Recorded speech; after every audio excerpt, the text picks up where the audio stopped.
Amin. Beri kemuliaan Tuhan. Shalom Linkers. Nggak kedengaran suaranya. Shalom Linkers. Puji Tuhan. Lihat kiri kanan. Udah senyum belum? Kelihatan kalau nggak senyum relasinya kayaknya kurang baik kayaknya. Coba lihat udah senyum ya, puji Tuhan ya. Oke, silakan duduk teman-teman semua. Hari ini kita mau ngapain ya? Hari ini kita mau ngapain ya? Ada yang tahu nggak? Talk show. Ada apa ya? Ada apa, Dok? Ada talk show. Ada talk show. Ada apa? Talk show kok. Bukan. Ada apa? Ada apa dengan cinta? Ada apa dengan cinta? Ya oke. Saya, oh ya boleh. Silakan diangkat biar nggak ngalangin ya. Ini mungkin, oh iya ya. Maaf ya agak dipisahin dikit biar gak deket-deket. Nanti iri. Oke, kalau begitu saya gak akan berlama-lama lagi. Saya mau undang dulu nih moderator hari ini. Tahu siapa? Kok pada diem? Pada gak baca berarti ya. Waduh, pada gak baca berarti ini soal pada gak baca. Ya saya undang Koko Sony Syam. Tepuk tangan dong. Thank you Koroni. Shalom Linkers. Rise and shine. Waduh, suaranya kok kayak orang yang galau ya. Kurang semangat lagi. Shalom Linkers. Rise and shine. Nah, makanya ini dari suaranya aja udah kelihatan nih. Kalau anak-anak Linkers ini bukan anak-anak yang suka galau, yang suka storyin langit.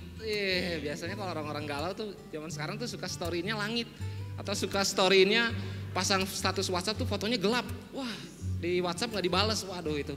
Tapi saya percaya anak-anak Linkers di sini bukan yang seperti itu. Tapi no offense untuk yang suka galau. Boleh galau, tetapi jangan hidup dalam kegalauan. Bilang kiri kanannya jangan hidup dalam kegalauan. Oke. Saya mau bilang salah satu fun fact penyebab kita galau, yang bikin kita galau adalah karena kita gagal paham mengenal arti yang sebenarnya tentang cinta itu. Udah pada tahu belum arti sebenarnya tentang cinta? Wah, cinta bukan nanya-nanya apa kabar, udah makan belum, bukan hanya tentang itu. Tetapi makanya hari ini kita mau tahu apa sih arti sebenarnya tentang cinta ini. Karena begini, keluarga yang harmonis itu diciptakan dari pernikahan yang sehat. Dan pernikahan yang sehat itu pasti diciptakan dari gaya pacaran yang sehat juga. Makanya pada hari ini kita itu mau belajar. Ada juga yang bilang we better prepare than repair. Kita lebih baik itu mempersiapkan daripada kita memperbaiki hubungan nantinya. Karena akan repot suatu harinya. Maka untuk mengetahui hal itu kita perlu guidance yang tepat, guidance yang tidak pernah berubah, dan standar yang tidak pernah berubah dalam hidup kita. Kalau zaman dulu standarnya itu adalah kalau cari cewek itu kata orang tua zaman dulu, cari cewek yang bisa masak dong katanya. Cari cewek yang putih dong katanya. Cari cewek yang hangat. Kalau anak sekarang dibilang kayak gitu, wah coba aja cari pacaran sama rice cooker, masa kayak gitu kan? Gak mungkin, udah gak relate. Apalagi kalau misalkan cari cowok dong yang selalu perhatiin kamu, cari cowok yang fokus sama kamu, yang selalu berada sama kamu loh. Kalau anak sekarang dikasih tahu kayak gitu, dibilangnya pacaran aja sama CCTV katanya. Makanya kita perlu standar yang tidak pernah berubah. Dalam Matius 24 ayat 35 juga dikatakan, langit dan bumi akan berlalu, tetapi perkataanku tidak akan berlalu. Makanya hari ini kita mau belajar nih, mengetahui standar yang tepat tentang apa itu artinya cinta menurut Alkitab, biblical. Makanya hari ini kita udah kedatangan narasumber yang sangat spesial sekali. Ada Kok Christopher Santoso dan Cici Jovita Abraham, silakan. Saya persilakan untuk naik ke atas. Beri tepuk tangan yang meriah dong. Silakan dulu kok. Thank you. Jadi dua narasumber kita yang satu ini pasangan suami istri ya kok ya. Puji Tuhan udah suami istri. Oh puji Tuhan udah suami istri.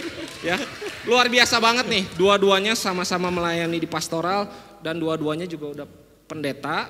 Lalu dua-duanya dosen di STT Karisma.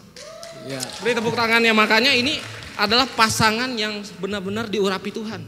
Ya. Amin. Jadi amin. kita mau tanya-tanya sedikit, langsung aja nih kita tanya-tanya sama Kok Christopher dan Ci Jovita. Boleh ya manggil Koko ya? Boleh, Oke. siap. Pertamanya kita tanya-tanya tentang hal-hal yang ringan dulu nih kok Ci. Ci boleh perkenalkan diri sama Kok Kristo. Terus sudah nikahnya berapa lama? Lalu ketemunya di mana Ci? Kok bisa pas gini loh?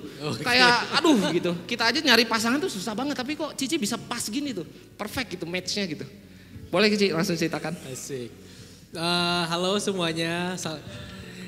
Saya pernah pelayanan tapi belum pernah di gedung ini. Tapi yang satu lagi pernah datang, mungkin ada yang udah kenal, ada yang belum. Nama saya Christopher Santoso.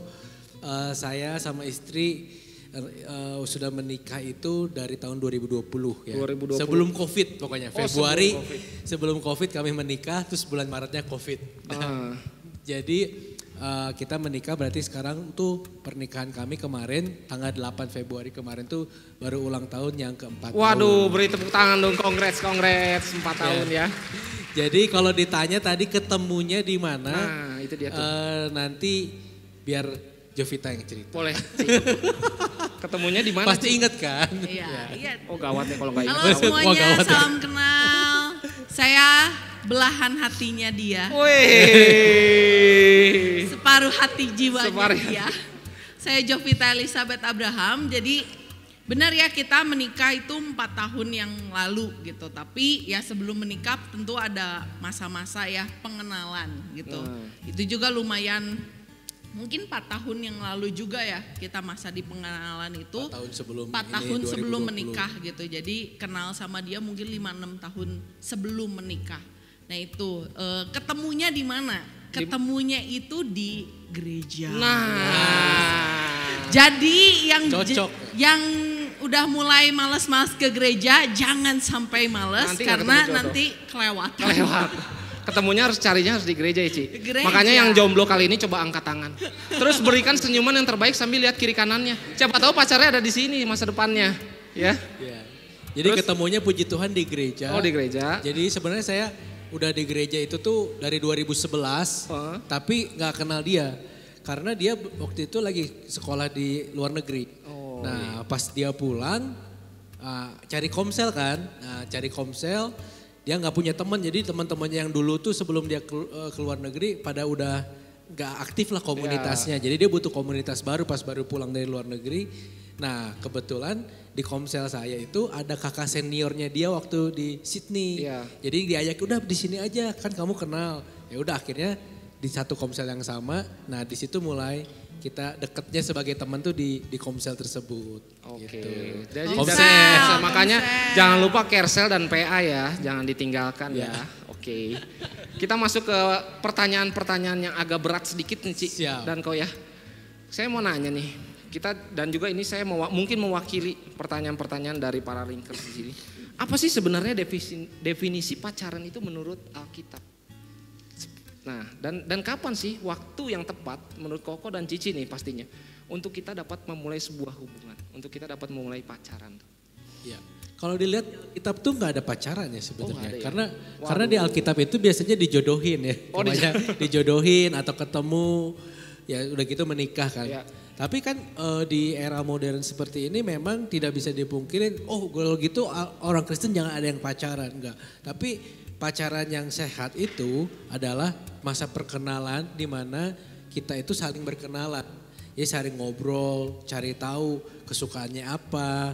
Yang pertama cari tahu pasti imannya kan. Imannya sama enggak? Sama ya, nah harus sama dulu. Nah setelah imannya sama tentu baru tuh seiman dan juga sepadan. Nah apakah kita sepadan itu kan dari cara ngobrolnya. Karena gini, kalau satu terlalu pinter, satu terlalu nggak pinter, nggak nyambung juga.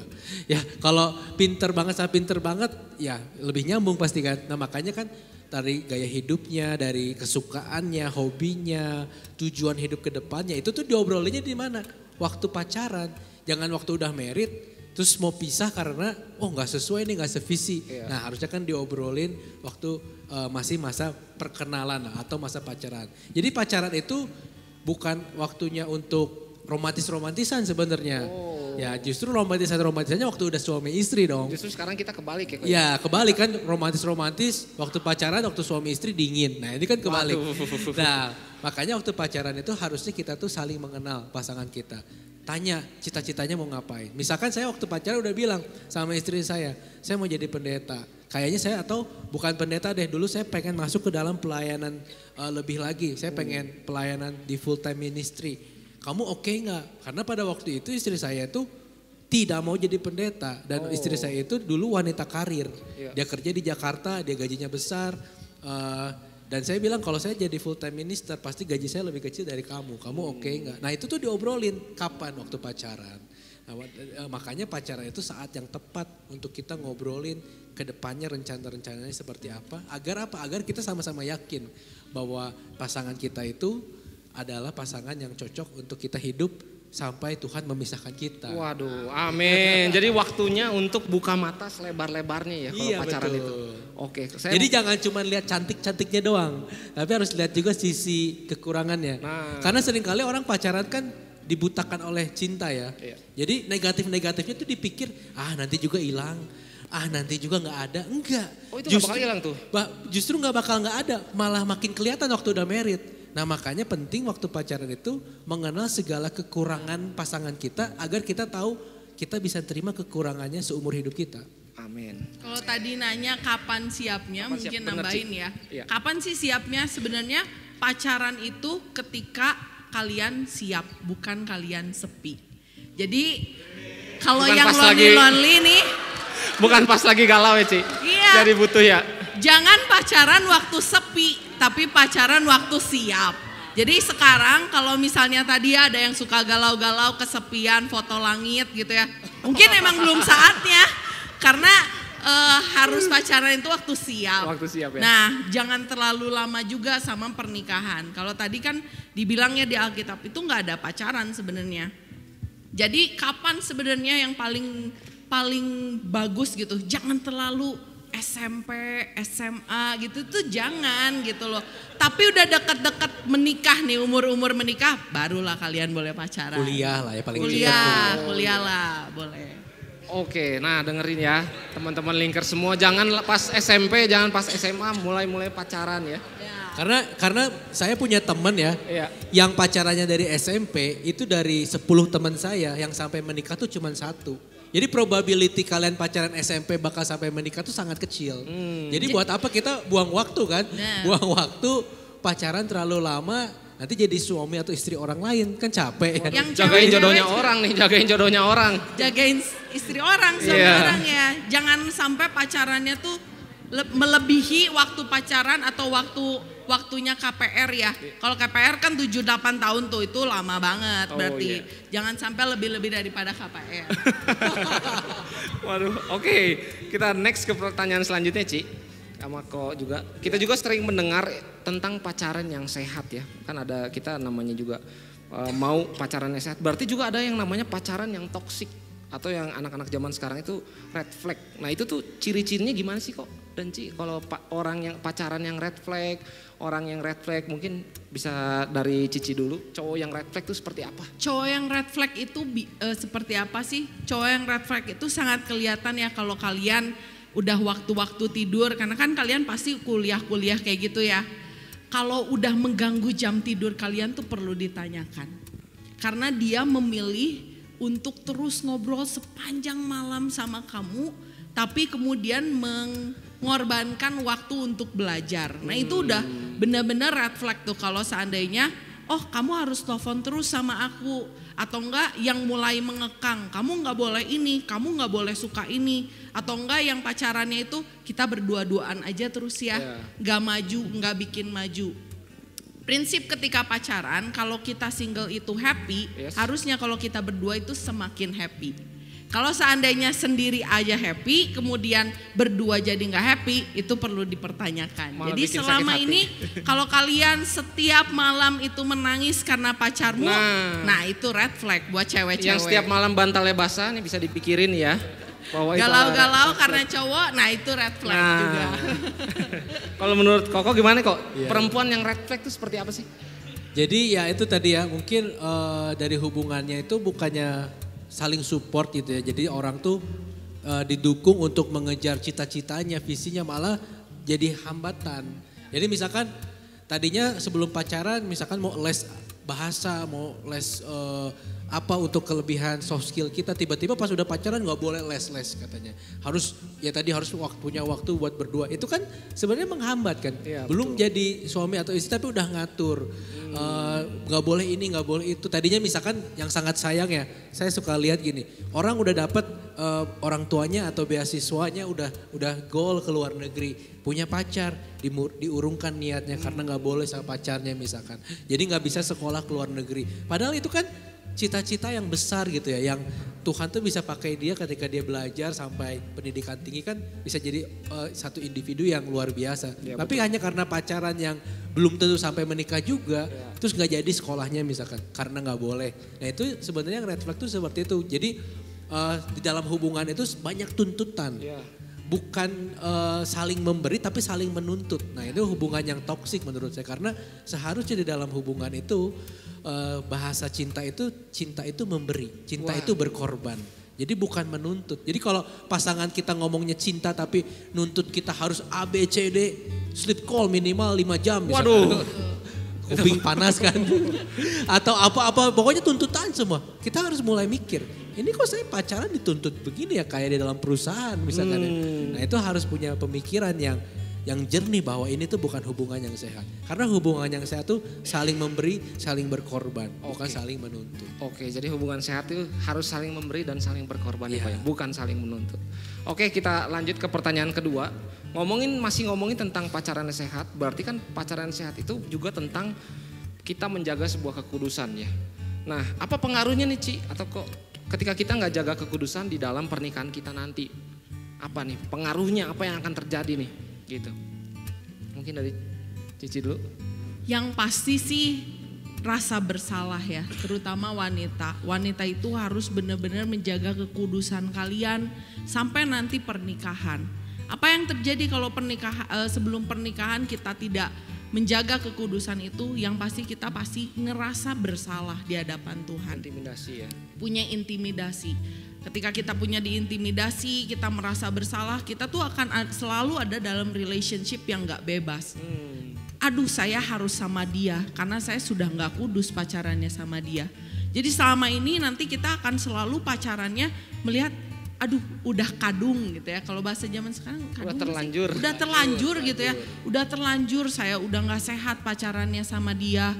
Terus kayaknya gak akan ada lagi yang mau sama saya. Nah itu hal-hal yang bisa terus menghantui kita, mengintimidasi sampai akhirnya ketika di dalam pernikahan kita bukan memasuki pernikahan yang kudus yang membahagiakan, tapi menjadi pernikahan yang terpaksa dan menyeramkan gitu. Karena kan pernikahan itu bisa seperti kita sedikit mencicip surga atau sedikit mencicip neraka. Waduh. Tergantung dari apa? Dari masa pacaran kalian. Kalau pacarannya itu ketemu sama orang yang seperti iblis, berarti pernikahannya itu nanti seperti neraka. Oh iya benar.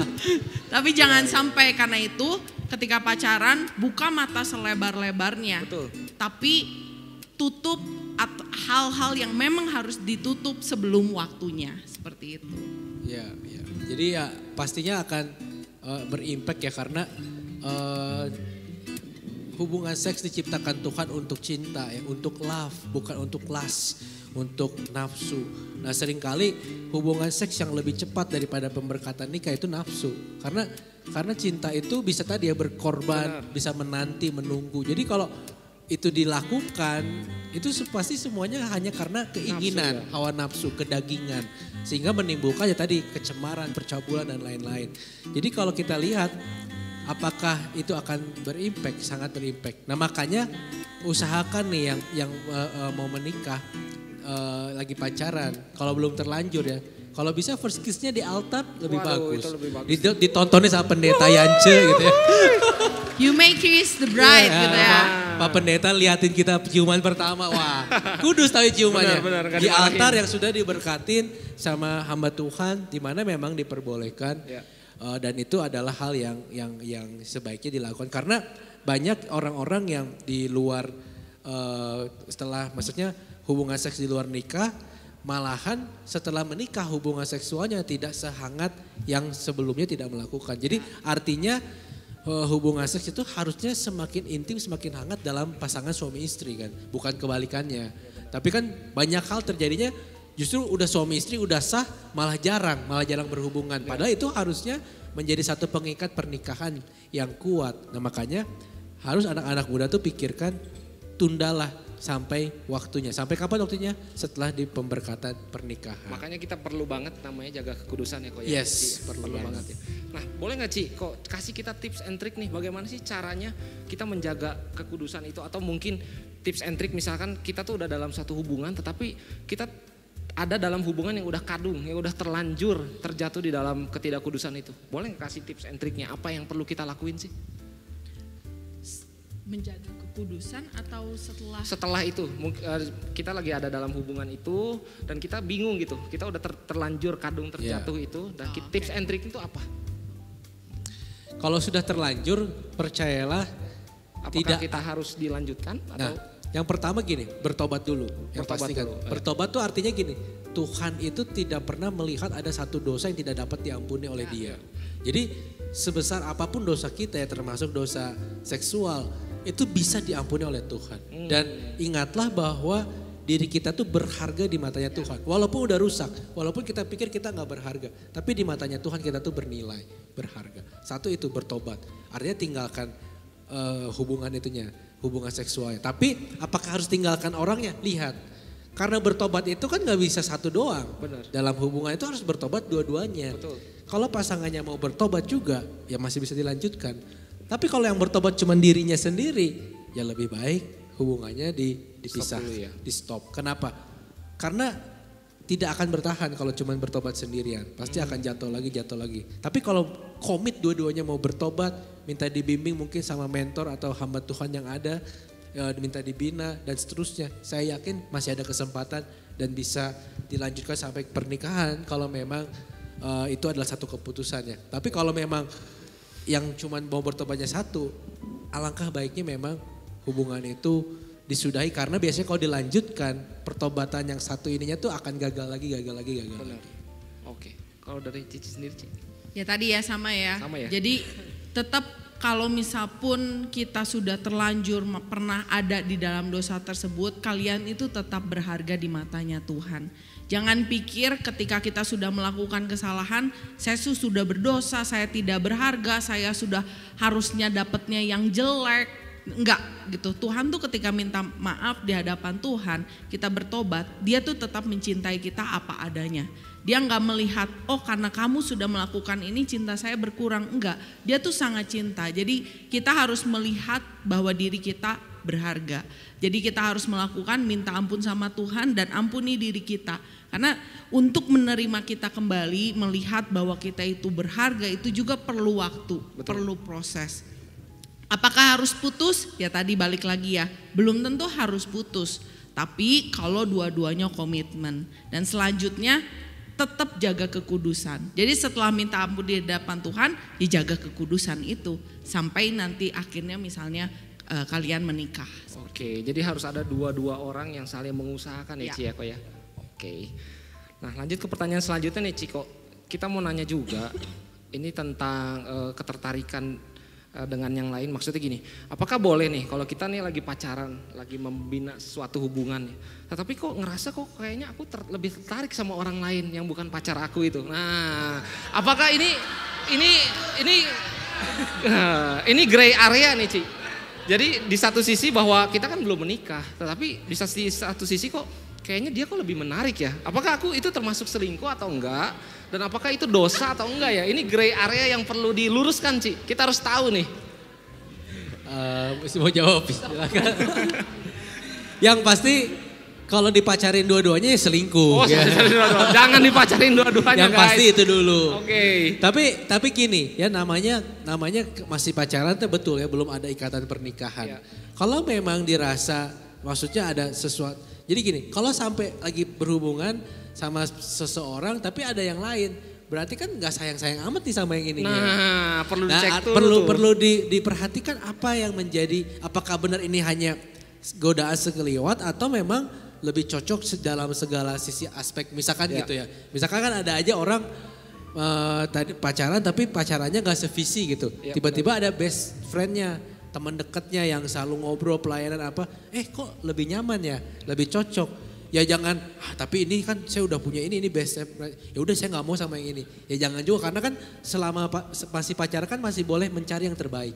Betul. Tapi kalau sudah menikah, kayak saya sama Jovita, ya udah harus merem. Mau ada yang lebih baik juga nggak bisa, karena kita udah menikah, udah komit di hadapan Tuhan, udah mengikrarkan janji bahwa kita akan sehidup semati. Nah, makanya kalau masih pacaran menurut saya masih ada kesempatan. Tapi ya jangan menyakiti. Kalau memang itu ya sudahi dulu lah yang satu hubungannya, baru jalin hubungan yang baru dengan orang yang mungkin lebih cocok tadi ya. Tapi kalau dijalanin dua-duanya ya selingkuh itu Dosa namanya. ya, gitu atau tidak ada keterbukaan, artinya ya udah kesana ngobrol, kesini ngobrol terus dijalanin seperti itu, ya lama-lama akan menyakitkan salah satu pihak. Betul. Jadi kalau bisa ya memang ya disudahi saja dulu, baru memulai lagi hubungan yang memang dirasa dapat pasangan yang lebih satu tujuan, satu visi, lebih cinta Tuhan misalkan. Nah itu adalah satu hal yang masih bisa terjadi di dalam masa pacaran. Tetapi sebelum, kalau udah menikah ya nggak bisa. Nah makanya saya sarankan satu tahap sebelum pacaran, yaitu tahap berteman. Bertemanlah seluas-luasnya. Jadi kalau masih SMP, SMA berteman dengan berbagai macam bentuk manusia ya. Ya maksudnya gini, kita kan gak pernah tahu kita suka pasangan yang cerewet atau yang tidak. Gak pernah tahu kan. Nah temenan dulu, temenan lah sama, misalkan kita pria, temenan lah sama wanita yang cerewet gimana, temenan wanita sama yang pendiam gimana, temenan sama wanita yang perhatian gimana. Lama-lama kita tahu kan, kita lebih cocok sama yang kayak gimana. Betul. Nah baru di situ ambil satu langkah lagi pacaran. Habis pacaran ambil langkah tunangan dan seterusnya. Tapi banyak orang tuh ngelewatin itu tuh tahap pencariannya tuh pengennya dipacarin dulu. Jangan langsung dipacarin. Berteman dulu, berteman. Kira-kira udah tahu nih yang mana yang lebih cocok baru pacaran. Jadi tidak saling menyakiti tadi ya. Betul. Jadi poinnya jangan sampai kita saling menyakiti. Ya. Apalagi punya pacar 2 atau 3 ya. Ya, itu itu nggak jangan. boleh, itu jangan ya. Jadi masih sah-sah aja ya kalau dalam pacaran itu kita merasa bahwa ada orang lain yang lebih. Susah itu pacaran 2-3, Oh, takut ketukar. Takut ketuker namanya. Apalagi alamat rumahnya kalau ini salah, gawat tuh. Oke, saya juga mau nanya lagi nih. Pandangan Cici lah ke Ci Jovita. Apakah wajar nih, biasanya kan yang suka cemburuan tuh banyak cemburuan tuh cewek. Apakah wajar ketika aku cemburu sama temen, lagi pacaran kita cemburu gitu. Sama temen di dalam satu komunitas misalkan. Lalu sampai-sampai tuh kita tuh nggak ngedukung dia untuk bertumbuh dalam komunitas itu. Apakah wajar kita cemburu gitu? Oke, sebenarnya kalau ditanya wajar nggak sih cemburu? Ya wajar-wajar aja ya, namanya juga sayang. Kalau sayang terus yang disayang dicolek juga kan aduh kayaknya gimana gitu ya. Tapi yang saya bisa bagikan tuh seharusnya ketika kita pacaran dalam arti udah hal yang serius ya. Benar. Semestinya tuh kecemburuan itu tuh nggak perlu ada. Kenapa? Karena kalau kita memang pacaran serius, seharusnya kita tuh semakin banyak ngobrol. Semakin kita banyak ngobrol, semakin kita tahu, kita akan ngungkapin, aku nggak suka loh kamu dipegang-pegang sama si cewek ini yang spesifik gitu misalnya gitu ya. Jangan. Nah, kalau seandainya kita pacarannya tuh benar-benar deket ya, pasti kan hal seperti itu tuh mudah untuk diungkapkan. Iya. Dan ketika yang cowoknya itu sayang sama yang cewek, pasti dia akan menjaga. Nah, permasalahannya seringkali yang terlihat ketika pacaran itu banyaknya orang-orang berpacaran itu nonton, Netflixan, terus melakukan hal-hal yang kayaknya enggak ngobrol. Malah nggak banyak diskusi ya Ci? Enggak banyak diskusi, tapi justru seharusnya di masa pacaran itu kita banyak diskusi. Jadi kalau dulu saya sama Ko Ito itu pacaran, ya sangat jarang kita nonton. Yang kita lakukan itu kita ngafe, mungkin beli segelas-segelas, tapi apa? Kita ngobrol di sana. Ya, aku nggak suka loh kamu misalnya colek-colek misalnya gitu. Aku nggak suka loh misalnya kamu misalnya terlalu gimana gitu. Nah itu kan bisa diobrolin sehingga menghilangkan hal-hal yang tidak perlu sebenarnya.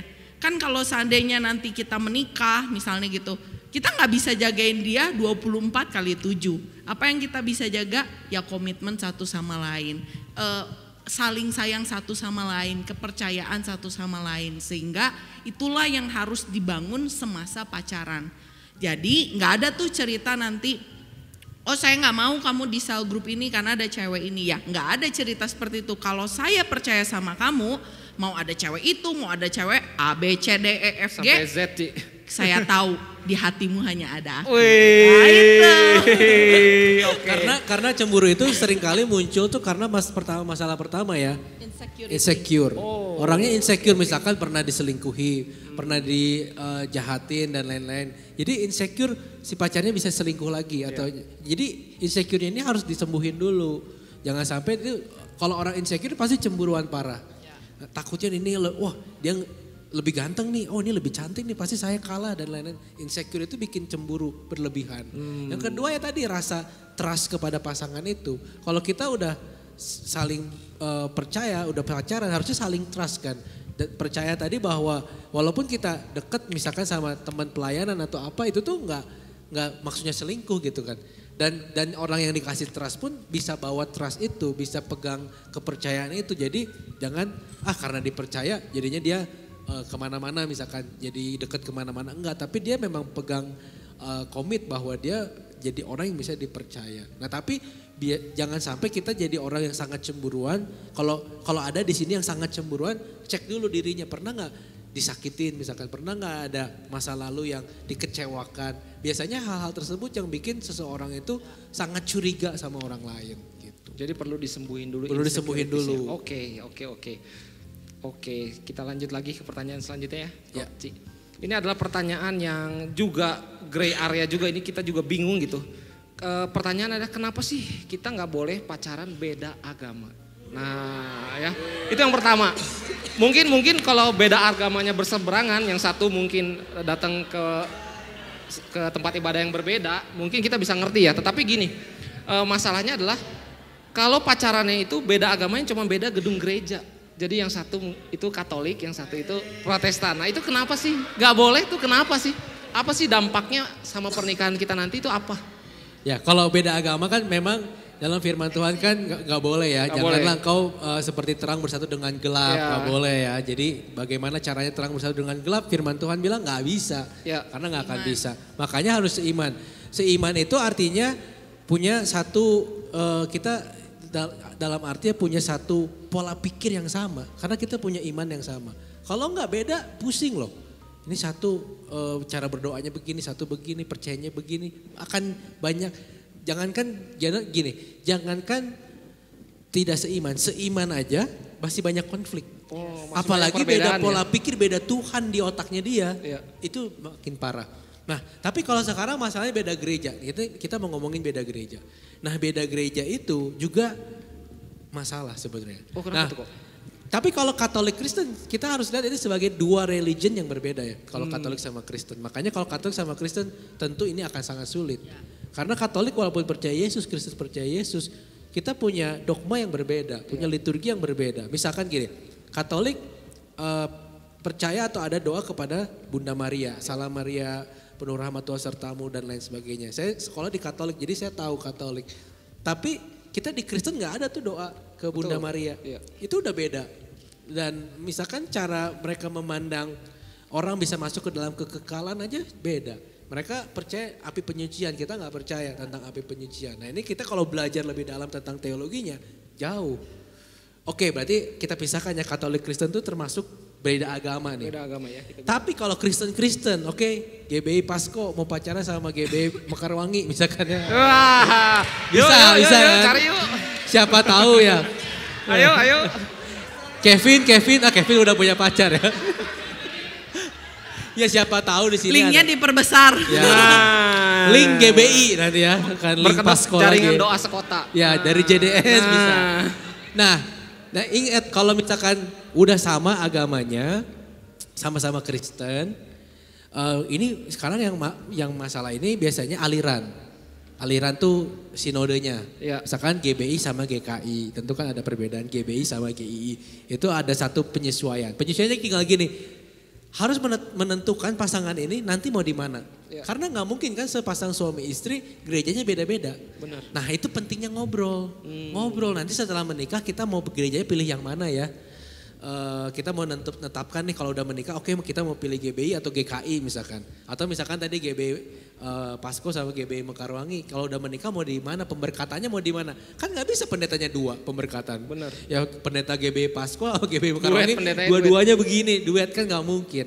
Nanti mau bimpranya, bimbingan pranikahnya di mana? Nah itu memang perlu ngobrol. Betul. Perlu ngobrol agar hubungan itu ya jangan sampai terbatas karena masalah gereja juga. Karena kan udah seiman tuh. Benar. Udah apalagi satu sinode kan, satu imannya bentuknya dogmatikanya udah sama dan lain-lain. Ya tinggal ngobrol, tinggal menentukan masa depannya di mana.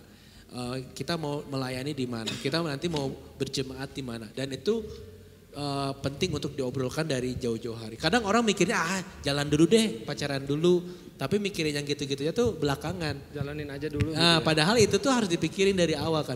Apalagi udah serius. Kenapa? Karena biasanya untuk daftar kebimbingan pranikah gitu kan yang kita tahu butuh waktu. Harus 6 bulan sebelum, 1 tahun sebelum. Ya itu kan kita harus pikirin jauh-jauh hari berarti. Gak bisa kita udah, jadi seringkali ada jemaat tuh tiba-tiba udah bayar gedung, datang ke gereja sebulan sebelumnya minta pemberkatan. Susah kita juga sebagai tim pastoral untuk melayani seperti itu. Makanya kan waktu dari masih pacaran perlu dipikirkan jauh-jauh hari. Jadi boleh nggak cari jodoh di gereja lain? Boleh ya boleh. Tapi ya itu tadi nanti dipikirkan kira-kira setelah menikahnya mau di mana, mau di mana. Dan itu perlu ngobrol agar semua merestui dan tidak jadi masalah ya di kemudian hari. Kan menikah itu ingat kalau di Asia ya, ini budaya Asia. Kita tuh orang Asia. Menikah tuh bukan kalian bersatu dengan pasangan terus pergi nggak tahu kemana. Menikah itu di Asia itu penggabungan 2 keluarga besar ya kan. Akan ada individu-individu yang saling terkait dengan pernikahan kita. Jadi ya harus ngobrol juga tuh sama orang tua, calon mertua. Keinginannya seperti apa agar di kemudian hari makin less konflik. Ya.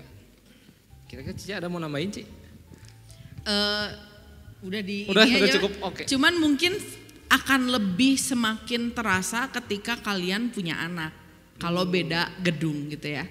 Kalau beda gedung masih menikah mungkin yang satu bisa ke gedung A, ke gedung B. Tapi ketika punya anak, anaknya mau dibelah jadi 2. Mau ke gedung yang mana, mau dibawa sama siapa. Itu semakin pusing, makanya memang perlu ditentukan dari awal. Kalau pernikahan tidak satu agama sih lebih baik kamu gak usah terlalu pusing, tinggalkan pacaran itu. Karena gak akan ada ujungnya. Ada masa depannya, Ci, ya. Kamu memulai sesuatu yang tidak akan ada ujungnya. Ngapain dimulai? Langsung aja kalau misalnya memang tidak seiman ya akhiri. Seringkali anak-anak muda itu tujuannya mulia. Oh iya saya mau pacaran sama agama lain supaya apa? Menginjili. Gak perlu menginjil lewat pacaran, gak perlu. Ya yang penting kita menginjil aja di gereja. Kalau bagian pacaran cari yang seiman gitu ya. Makanya jangan pacaran beda agama ya, apalagi beda gedung gereja ya. Lalu tadi juga sempat kita mau balik lagi ke pertanyaan tentang kekudusan, saya jadi ingat batasan-batasan apa sih Ci? Misalkan kita kan kayak kadang suka bingung ya, kekudusan itu kadang kita tuh pengen, aduh kalau pacaran tuh boleh gak sih kita pegangan tangan gitu? Boleh gak sih kita kalau kita ngelihat orang-orang lain tuh kayaknya kok mereka tuh suka staycation sama pacarnya, nah kayak gitu gimana tuh Ci? Bisa gak di breakdown tuh? Batasan-batasan seperti apa? Masa pegangan tangan aja dosa sih? Nah itu kan menjadi sebuah perdebatan tuh Ci. Kok kira-kira seperti apa? Sebenarnya gini ya, batasan setiap orang itu mungkin beda-beda. Tergantung setrumnya masing-masing. Nah. Ada orang yang pegangan tangan misalnya seperti ini, aduh nyetrum banget gitu ya. Kayaknya tuh aduh langsung gimana ya, kayak kerasa aduh ini kayaknya udah nyetrum banget nih. Ada yang cuman ketowel doang juga nyetrum banget. Nah biasanya kalau saya selalu anak-anak muda tuh tanya kita seperti itu. Batasannya sampai apa sih? Jawaban sederhana yang biasa saya kasihin tuh seperti ini. Anggap aja orang di depan kamu ketika pacaran ada orang tua kamu. Kamu kalau ada depan orang tua kamu mau gak pegangan tangan? Oh itu jadi takarannya ya Ci? Bisa jadi takaran seperti itu. Kan kadang kita bilang oh ya setrumnya, oh kita coba lagi, kita coba. Udah aja, anggap di depan kamu itu ada orang tua kamu yang memperhatikan gaya pacaran kamu. Kalau kamu pegangan tangan di depan mereka gimana? Kalau kamu ciuman di depan mereka gimana? Iya kan? Ya, benar, Pasti benar, kan benar. kalau orang Benar, tua benar. di depan mereka ciuman, waduh gitu kan. bisa marah, Ci. Kalau kamu rangkulan, landoi-landoi gimana di depan orang tua. Nah itu bisa menjadi sebuah batasan yang kadang tuh anak-anak muda tuh kalau dijawab terlalu abstrak tuh kayak, oh karena boleh. saya pikir kita coba, ternyata biasa aja gitu. Terus naik level. Oke sekarang biasanya kita bilang kayak gitu. Anggap di depan kamu ada orang tua. Kalau menurut kamu di depan orang tua kamu ciuman gak masalah, ya cobain di depan orang tua gitu. Kalau nggak ditonjok gitu sama mama ceweknya, kalau nggak mama cowoknya gitu, kalau nggak dibanting gitu kan. Nah jadi itu sih yang bisa menjadi atau membatasi atau kita bisa pikirkan gitu. Gimana kalau dilihat orang lain, gimana kalau dilihat orang tua. Jadi ya makanya nggak dicari ini boleh ini enggak ini. Jadi bukan do's and don't gitu ya, tapi kita lebih perhatikan apa yang kita tahu takaran kita sendiri, kita tahu kekuatan kita, jangan mencobai kekuatannya. Jadi artinya makanya sebisa mungkin waktu pacaran itu jangan sering berdua. Kalau bisa pacarannya tadi bareng main sama teman-teman. Jadi gini, cara paling mudah untuk menilai pasangan kita juga adalah membawa ke keluarga, membawa ke pertemanan kita sehingga kita tuh nggak ada blind spotnya. Kadang kita kan waktu pacaran blind spotnya banyak ya. Tapi kalau kita bawa ke best friend kita bisa kasih tahu, kayaknya pacar lo tuh gini-gini loh. Kayaknya kok orangnya tuh egois ya atau apa. Kita kan kadang nggak ngerasa. Mungkin kita kenalin ke orang tua, kita kenalin ke keluarga besar, ajak makan waktu keluarga besar kemarin kan Imlek tuh, ajak pacarnya. Jadi harusnya tuh masa-masa pacaran tuh masa mengenalkan pacar kita ke seluruh lingkungan yang kita kenal dan kita juga sama melakukan itu ke lingkungan pasangan kita. Nah jadinya untuk jatuh ke dalam dosa-dosa itu tuh semakin minim karena gaya pacarannya tuh bersama-sama ya. Bareng keluarga, bareng teman komsel dan seterusnya. Oke, jelas sekali berarti Ci ya. Berarti kita harus tahu ya bahwa apakah hal itu pantas dilakukan atau enggak ya. Oke, ini pertanyaan terakhir ya Ci, pertanyaan pamungkas ya. Bagaimana sih caranya mencari orang yang tepat? Jadi apa the most important, apa yang dilihat? Apakah kehidupan keuangannya, bisnisnya, atau apakah apa gitu yang terpenting gitu untuk kita mencari orang yang tepat di dalam kehidupan kita? Kira-kira apa nih? Mobil pribadi, dompet pribadi, semuanya mengenai yang pribadi. Enggak sih, tapi satu hal ya, mungkin yang bagi cewek-cewek yang terutama juga yang cowok-cowok, apa yang paling penting menurut saya dalam sebuah pacaran atau mencari pasangan hidup? Satu, kita harus pastikan bahwa pasangan kita itu takut akan Tuhan. Kalau takut akan Tuhan, udah deh urusannya dia tuh bukan sama kita sebenarnya, sama Tuhan. Dia mau melakukan apa-apa tanggung jawabnya sama Tuhan. Dia mau selingkuh dia pasti ingat Tuhan. Kalau dia itu takut akan Tuhan. Jadi hal yang paling pertama itu pastikan kita ketemu sama orang yang takut akan Tuhan. Dan yang selebih-lebihnya itu ketika dia takut akan Tuhan pasti dia akan membawa kita lebih dekat sama Tuhan. Dia akan membawa kita menjadi pribadi yang lebih dekat. Tadi ya pertanyaan tadi, mungkin gak dia bermain di ranah gray area yang menakutkan atau yang membahayakan? Enggak mungkin, karena dia takutnya sama Tuhan.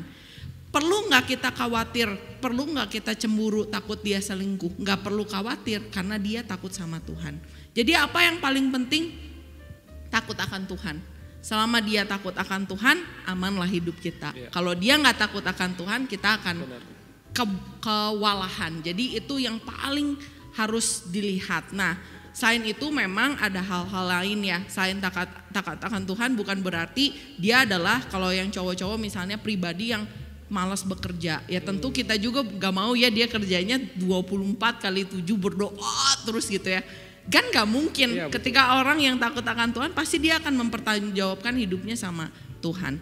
Dia punya kerjaan yang baik, dia punya kepribadian yang baik dan lain-lain yang bisa menyeimbangi kita. Jadi itu poin yang paling penting dalam sebuah pasangan.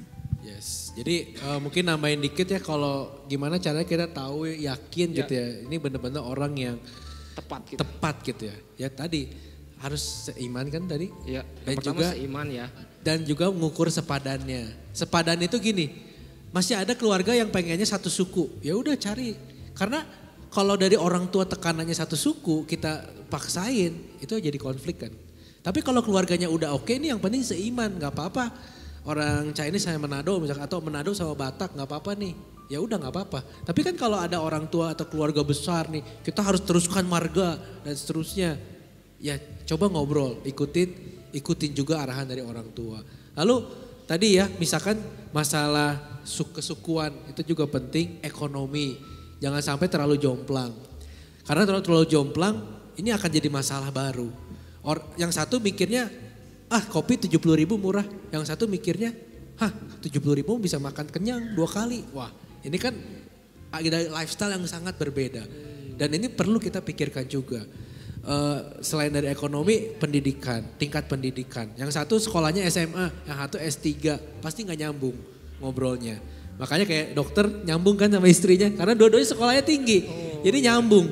Makanya penting tuh kalau kita punya calon pasangan, terus pasangannya pengen S2, S3, terus kita mikir, saya mah S1 liar, ya jangan sama itu, kayaknya nanti akan liar gitu kan. Karena ini wanitanya pengen pendidikan tinggi, yang ini kita cukup di misalkan, nah makanya penting juga level pendidikan jangan terlalu jomplang jauh. Dan lain-lain sebagainya dipikirkan sehingga selain seiman kita tuh benar-benar sepadan. Jadi bisa jadi pasangan yang sesedikit mungkin konfliknya ketika sudah menikah. Oke, thank you Ci dan Ko ya. Jadi kita menangkap dalam sesi Ada Apa Dengan Cinta ini bahwa masa hubungan dan masa pacaran itu adalah banyaknya kita harus banyak ngobrol dan saling mengenal ya. Saya senang banget ada satu kata bahwa kita itu harus banyak ngobrolin hal-hal yang berat supaya nanti pernikahan kita itu lebih ringan. Karena kebanyakan anak-anak zaman sekarang itu ngobrolinnya hal-hal yang receh, tetapi pas masuk dalam ke dunia pernikahan itu hidupnya malah jadi lebih berat, jadi lebih bingung. Dan juga kita dapat juga tadi poin bahwa mencari orang yang tepat adalah orang yang takut akan Tuhan. Pasti orang yang takut akan Tuhan pasti senangnya berdoa ya Ci ya, baca firman dan lain-lain. Makanya teman-teman di sini doa pagi untuk supaya menjadi orang yang tepat, menjadi calon-calon jam 5 pagi. Dari hari Senin sampai Jumat kita ada doa pagi, makanya teman-teman ikut untuk mempersiapkan diri supaya menjadi orang yang tepat buat teman-teman semua di sini. Thank you Ki, Ci, thank you Ko untuk jadi narasumbernya. Terima kasih, kita sangat diberkati nih. Amin. Boleh, dan saya boleh serahkan ke Pak Adi.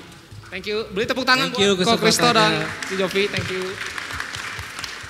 Silakan. Thank you Ci, thank you Ko.